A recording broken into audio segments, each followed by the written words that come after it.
before we begin, for anyone who's not familiar with what Live Alive is, it was originally an RPG game released by Square Enix, but in 1994 in Japan only. The game would later be released through the Wii U's Virtual Console on June 17th, 2015, and the 3DS's Virtual Console November 28th, 2016. But this was only in Japan. So this game literally did not make its way over here officially until 2022, which is when I played it. I played this game, I think the summer of 2022, maybe the fall, I forget. But yeah, it's always been on my mind ever since I've beaten it. It was just a really nice game to play through, especially at the time that I just kind of had some free time. And I've been thinking about playing it again. I really liked it, and I just thought it would be an interesting thing to talk about, like ranking the Live Alive chapters. I feel like they all offer different things. They all have cons and they all have pros for sure. I do have my favorites. I do have ones that I didn't care for as much, and yeah, that's the whole point of this. The whole point of this show. We're gonna rank the Live Alive chapters.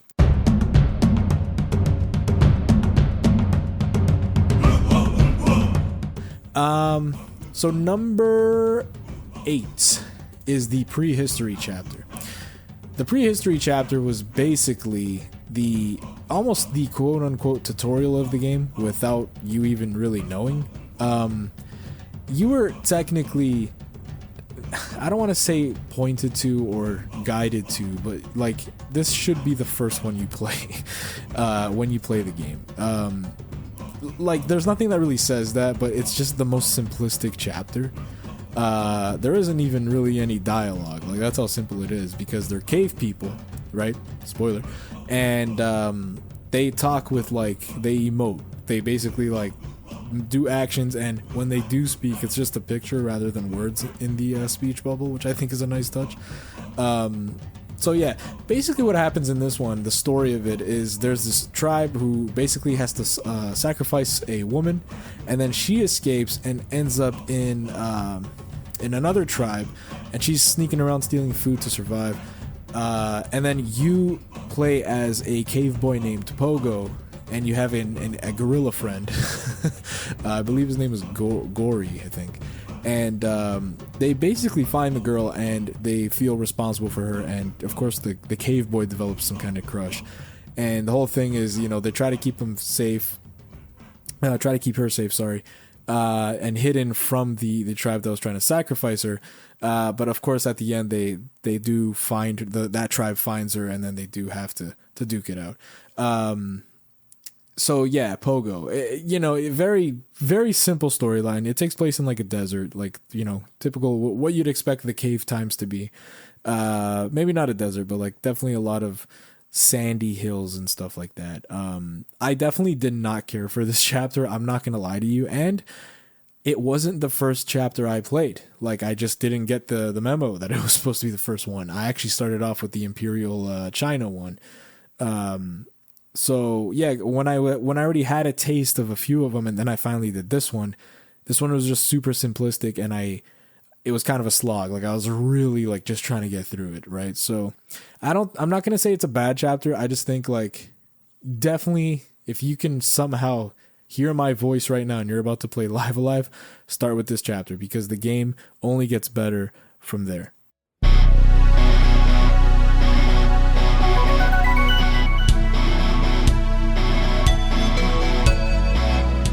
Alright, and number 7 will be going to the present day chapter, which I believe was called The Strongest. You played as a guy named Masaru Takahara, and basically you are a prize fighter, and you enter a tournament to fight a handful of other fighters. I would say the presentation is pretty Street Fighter-esque, the way you have fighters from different parts of the world going to this thing, and you're gonna fight them one by one, kind of like the Street Fighter arcade mode, but instead of Street Fighter gameplay, traditional fighting gameplay, it's an RPG turn-based game. So it's actually kind of neat. Another thing I like too with this gameplay is each fighter that you face has a signature move or a signature style, and then when you either when you do the move or when you take the move, I forget, but basically you learn the move, and then when you beat them, you could then use his move on the next opponent, and then that might be that opponent's weak spot, and then you learn their moves, and so on and so on. It just kind of continues. So for example, like a wrestler, there's like a wrestler fighter. He'll do like the wrestling move on me. I learn it, whatever. I'll kick his ass, and then I could use that wrestling move on the kung fu guy next, or whatever it is, right? I thought that was actually a really nice way to shake things up, and progressively, it was actually pretty cool. Masaharu Takahara is who you play as. I think I said that already, but he basically wants to be the strongest fighter in the world, and he's going to this tournament to prove it. However, this dude named Odio Bright is basically has the same goal in mind, but he doesn't just, beat his opponents. He straight up kills them, and at the end, you know what it comes down to. So, yeah, present day, not bad at all, just very short and honestly pretty easy.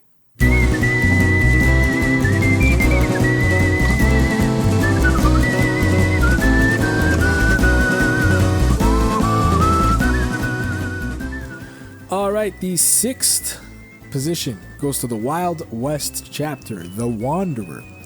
So straight up, more of a puzzle adventure game here that's actually pretty light on the action. Like, I honestly, from what you've seen so far in the other ones, this is definitely not that. Definitely light on the action. Not much fighting going on in this one, which is kind of funny because you're a wanted cowboy. You would think there'd be a lot of action in this one, but no. They kind of go for more of a somber storytelling method here, but basically you're a wanted cowboy named the Sundown Kid who ends up in Success Town, a little small town, and there's been a bounty hunter named Mad Dog that's been after you, and he tracks you down, but then at the moment that he tracks you down, you guys kind of learn at the same time that this town is being harassed by some outlaws named the Crazy Bunch. So you and this bounty hunter basically team up to take them down. You, the bounty hunter, and the whole damn town is basically teaming up for this. You spend a lot of time here preparing a battle plan and getting items that you'll turn into traps and assign designated areas for those traps. There's so much to collect. It's aesthetically, I was pretty down with it. I really liked what I saw. But not that I didn't like this kind of gameplay, but I definitely would have just preferred some RPG mechanics. But I will say, I did use a guide for this also, and I don't regret it. I just didn't have time to waste. I think it's totally doable without one. You're just going around collecting items from the whole town, and then you go back to the townsfolk that are in this one building, the saloon, I assume, and you're just assigning them bottle rockets or whatever. I don't even remember what the hell items you get, but you just assign them to go place them somewhere. So then when the actual guys come back, depending how you set the traps, that's how much damage you're gonna inflict on them, and it basically depends how long your fight is gonna be at the end. So I thought it was cool, but I would have just preferred more fighting rather than that whole thing. It was just kind of weird, but I did dig it though. At the end of the day, I had a good time.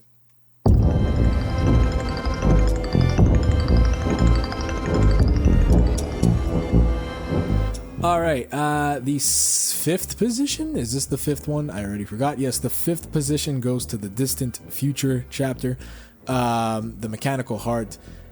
This one has the biggest emphasis on story. There is next to no combat here. This is literally a story that's being told to you, an interactive story, I guess, because you're walking around talking to people. But damn, it's a really good story. I actually really enjoyed my time with it. Basically, and I'm pulling up the Live Alive fandom here to give me a hand with this, because it is the one that I really like the story, but I don't want to ruin anything. I don't want to mess up how I'm telling this, so let me just get a little bit of a summary here. Basically, you're in a spaceship that's carrying a dangerous alien called the Behemoth, and this mechanic named Kato basically creates who you play as, a spherical robot, and gives it the ironic name of Cube. The player takes the role of Cube as it explores the ship and meets the crew. However, things begin to go wrong as the ship malfunctions and a crew member named Kirk dies in a freak accident. Soon the Behemoth is released and it kills more crew members. The remaining crew members continue to blame and mistrust one another, continuing with the deaths of the crew members Huey and Rachel. However, it is finally revealed that the culprit is the ship's computer OD-10. Cube hacks into the computer and defeats it. So yeah, this was I remember the tenseness of this one. This one was really like, who did it? Like, who can I trust? Who can I not trust? Like, I'm getting goosebumps now just thinking about that one. It was really different, you know. It was really cool for a game like this to tell a story of that caliber, because it was like, it literally made me like feel like I was watching a movie, like a 16-bit movie. It was really cool. And then once the stupid alien got loose in the ship and stuff, like, that was just, man, it was a really good chapter. I didn't even mind that there wasn't any combat. The only combat that you get in here is in the corner of like the lounge. There's an arcade game, and you basically, like, it's just a fighting, it's the combat of the game, and you play as like this random dude to fight a dragon or something, and it's just rounds of that. That's the only combat you're going to get in this, but it does kind of play a part at the end of it. So yeah, the Distant Future, I really enjoyed it. It was my favorite one for a while, but then as, you know, I progressed through the game, I just realized that, you know, it was not meant to be past 5. So yeah, the next 4 are going to be really interesting. Yeah, Distant Future, really good.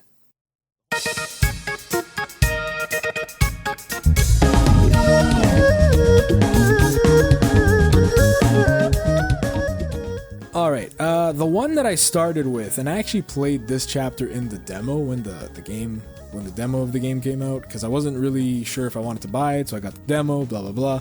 But yeah, I did Imperial China, and this chapter sold me on the game, so it's got to be in my top 5.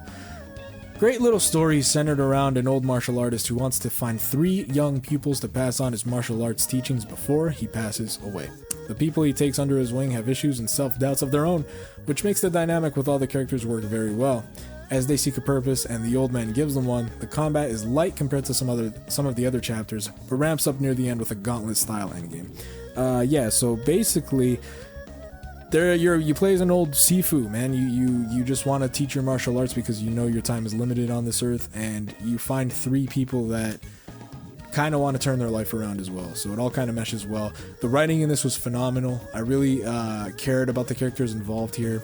Some kind of, there is like a tragedy in this one, and it really moved me. I really liked it. The music in this one was great, and the fighting was pretty light. Like, it was pretty good still, but it was light. But then, of course, like I said, once you get to the end, the game starts challenging you. The game's just like, okay, we're gonna throw a bunch of crap at you. Let's see how you've done up until now.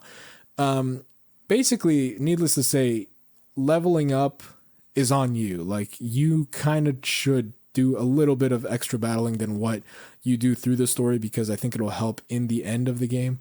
But again, it wasn't super hard. I feel like maybe you don't even need to do that, but I did it just in case, because I have like PTSD from like Final Fantasy X when I was stuck on that stupid hallway and I couldn't beat Seymour, but I also couldn't grind because like the enemies were too high level. I was an RPG noob, and I've learned, but yeah, just always grind a little bit. You don't grind too much, but always grind a little bit just to be safe.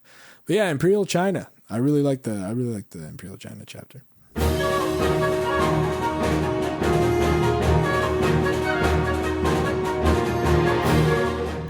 All right, this next chapter of the game is a secret one, this 3rd ranked chapter. It is the Middle Ages chapter, the medieval chapter of the game. This is only unlocked once you beat the other 7 chapters. So yeah, major spoilers. I mean, I know we've been doing spoilers, but I'm just letting you know. Stop it now if you're not there yet. But yeah, it's unlocked once you finish the other ones.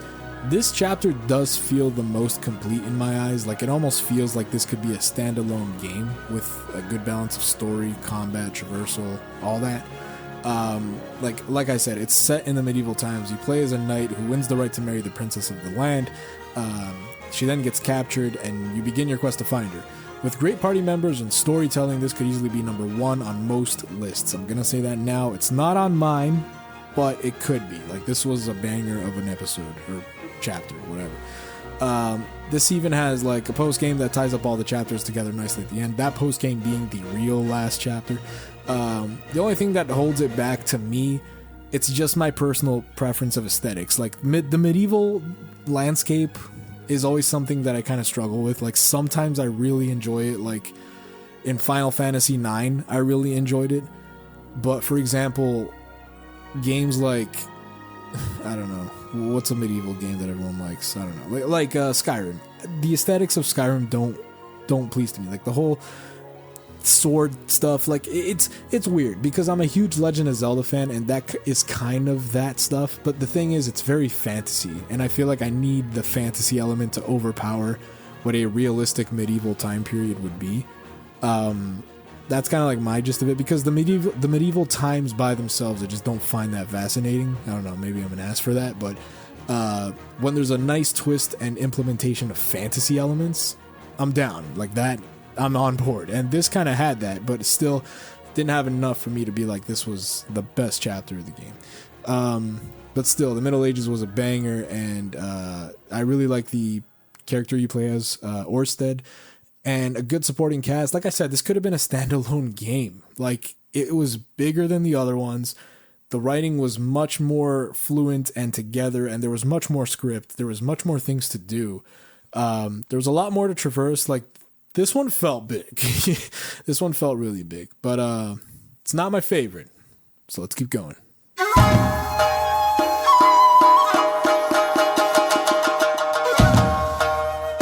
All right. Number 2, coming in second place. This was really hard to choose, by the way, but between these two, I think, in any given day they could swap sides, but I'm going to give it to the Twilight of Edo, Japan, which was the Infiltrator, it was called.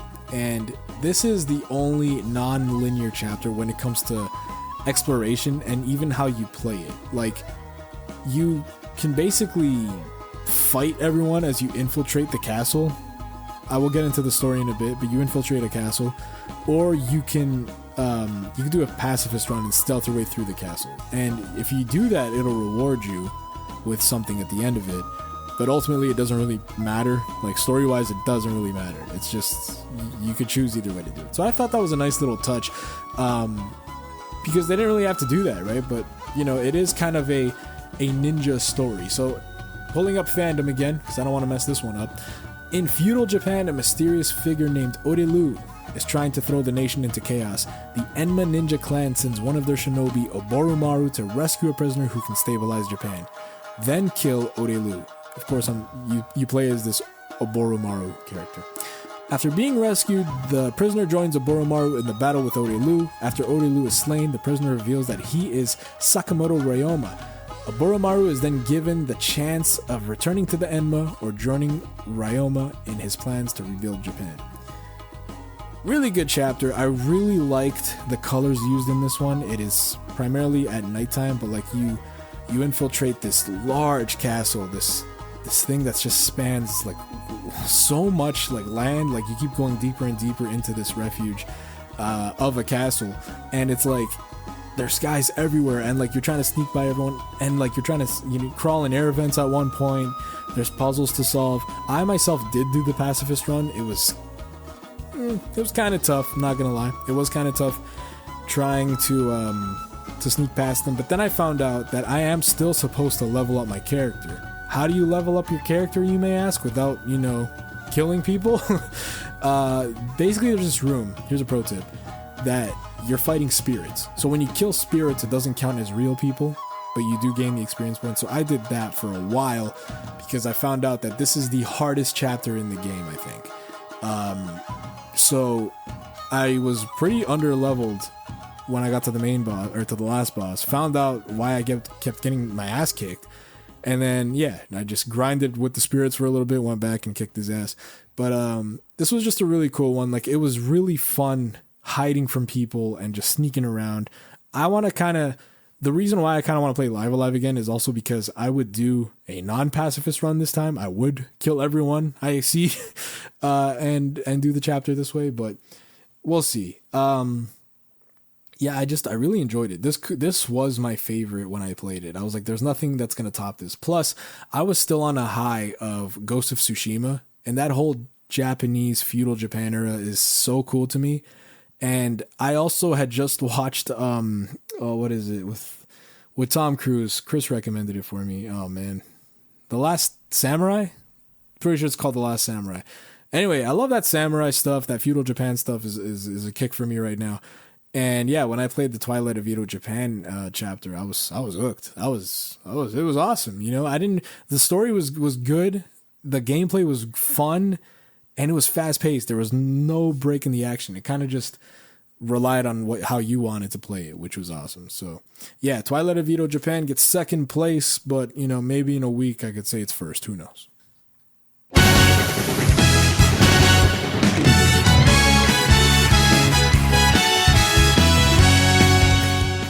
All right, and the number one chapter of the game to me, I freaking love this one so much. It is the near future chapter that's called The Outsider.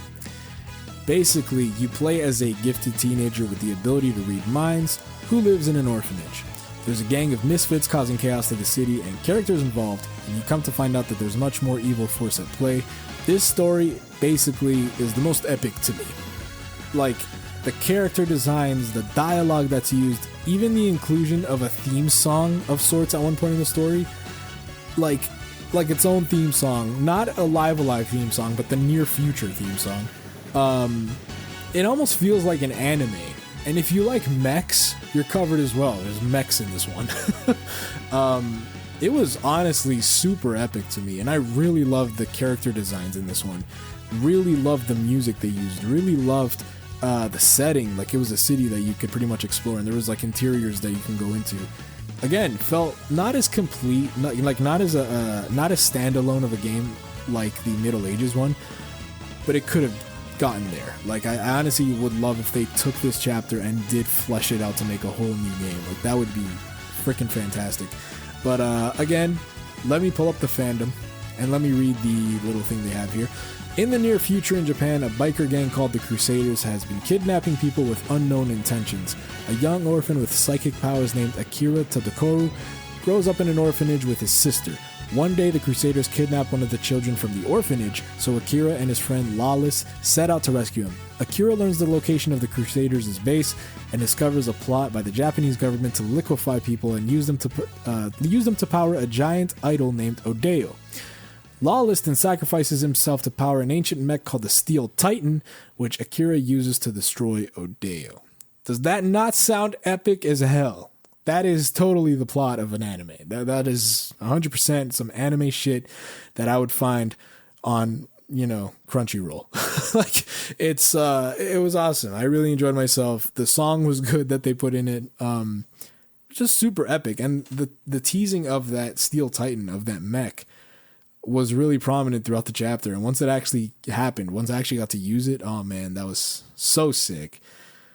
Well, that is it. I have ranked all of the Live Alive chapters from my least favorite to my favorite. We've had some ups, we've had some downs, mostly ups. No, this is a solid game through and through. Any negativity I said here, don't even worry about it. It is not enough to deter you from the game. Everything was great. And I look forward to see what else Square Enix does with this HD 2D engine. Like, they brought this one back from the dead and they introduced it to a whole new audience, and I can proudly say I'm a fan of this game and I love it. And, you know, if they were to somehow make a sequel or something, I am first in line. I am there. I know that Octopath Traveler was kind of inspired by this, so like, that's cool, but I did enjoy Live Alive more than Octopath Traveler. But we'll see. I still got to play Octopath Traveler 2, and maybe that'll top this one, but I really doubt it, because this one just slapped. This one was fire, bro. Fire. Guys, comment, email us. What chapters do you guys like? How would you rank this? Let me know. Email us at podcastfresh2020@gmail.com. Follow us on Instagram at podcastfresh, Twitter at podcastfreshto, and the Gaming Asylum on Instagram. Look it up, it'll be there. But yeah, guys, this was fun. I hope to do more ranking shows like this. This was honestly really cool. I have a couple more planned, but we'll see which ones I go with. These can get a little tricky. But yeah, guys, take care. We'll see you guys on the next show on the Podcast Fresh Network. Peace out.